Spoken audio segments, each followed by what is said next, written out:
हानुश नाटक के प्रमुख पात्रों पर टिप्पणी तैयार की गई है। इस वीडियो में सबसे पहले हम कात्या के ऊपर टिप्पणी देखते हैं। नाटक के नायक हानुश की पत्नी कात्या है। कात्या नाटक की सहपात्र है, जिसके चरित्र के द्वारा लेखक ने हानुश के जीवन के संघर्षों का अच्छी तरह से प्रस्तुतिकरण किया है। कात्या अपने पति की परिस्थितियों से बहुत नाखुश है। वह अब ताले बनाकर जीविकोपार्जन करता था, तब भी कात्या दुखी रहती है। उसे अपना घर चलाना बहुत मुश्किल लगता था, और जब अनोखी घड़ी बनाने की धुन में हानुश अपने आप को झोंक देता है तो और अधिक दुखी हो जाती है। कात्या को अपने पति की योग्यता पर बिल्कुल भी विश्वास नहीं है। वह अपने पति को एक गैर जिम्मेदार व्यक्ति समझती है और हर समय दुत्कारती रहती है। कात्या हानुश के पादरी भाई से भी दुखी रहती है कि उसने पुश्तैनी मकान हानुश के नाम कर दिया, जिसकी वजह से वह अधिक लापरवाह हो गया है। हानुश का मकान बड़ा नहीं है, उसी में एक तरफ परिवार रहता है और दूसरी तरफ वे पहले ताले बनाता था और अब घड़ी भी वहीं बनाता है, जिसके कारण परेशान होकर कात्या कहती है कि इसकी ठक ठक सुनते सुनते मेरी जवानी बीत गई, अब बर्दाश्त नहीं होता मुझसे। अत्यंत निराशावादी महिला है कात्या। हानुश का पादरी भाई उसे समझाता है कि अगर हानुश घड़ी बनाने में कामयाब हो गया तो सारे बुरे दिन बदल जाएंगे। धन दौलत, नाम शोहरत, पद प्रतिष्ठा सब मिल जाएगी। थोड़ा धैर्य रखना चाहिए तुम्हें। किंतु कात्या की नज़र में हानुश के संघर्ष और मेहनत की कोई कीमत नहीं है।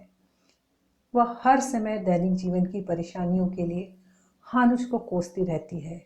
कहती है कि जो आदमी घर की ज़रूरतों को पूरा न कर सके, उसकी इज्जत कौन औरत करेगी। कात्या को अपने पति की काबिलियत पर रत्ती भर भी विश्वास नहीं है। उसका मानना है कि जाने माने व्यक्ति हार मान गए, ये ताले बनाने वाला मामूली सा आदमी क्या घड़ी बनाएगा। अपने पति को गैर जिम्मेदार बताने वाली कात्या उस समय भी सुखी नहीं रहती जब हानुश घड़ी बना लेता है और उसके दिन पलट जाते हैं। वह अपने आप को एक कमज़ोर तबके की औरत मानती है। हानुश का मित्र एमिल की सलाह पर बड़ी मुश्किल से तुला भाग जाने के लिए तैयार होती है। अगली टिप्पणी है पादरी। हानुश नाटक के नायक हानुश का बड़ा भाई जो पादरी है। पादरी एक जिम्मेदार तथा अपने बड़े भाई होने का फर्ज अच्छी तरह से निभाने वाला व्यक्ति है। अपने भाई और धर्म के प्रतिनिधि होने के नाते भाई हानुश को चर्च की तरफ से अनुदान दिलाकर उसकी घड़ी बनाने की इच्छा को पूरी करने में सहायता करता है। पुश्तैनी मकान से अपना हक हटाकर छोटे भाई हानुश के नाम कर देता है और बड़े भाई होने का फर्ज पूरा करता है। अपने भाई हानुश की पत्नी कात्या को भी समझाता है कि हानुश की परिस्थितियों को धैर्यपूर्वक समझना चाहिए। अगर वह कामयाब हो जाएगा तो हालात सुधर जाएंगे, तुम्हारे दुख दूर हो जाएंगे।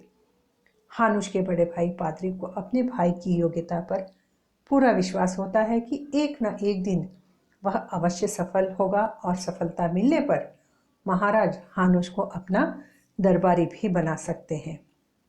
इतना ही नहीं, पादरी समय समय पर अपने छोटे भाई हानुश को मार्गदर्शन करता है, समझाता है, और जब कभी वह निराशा के गर्त में होता है तो उसे राह दिखाने का कार्य भी करता है, और जब संकट उसे दिखाई देता है, महसूस होता है, तो उसे घड़ी बनाने का विचार त्यागने की भी सलाह देता है।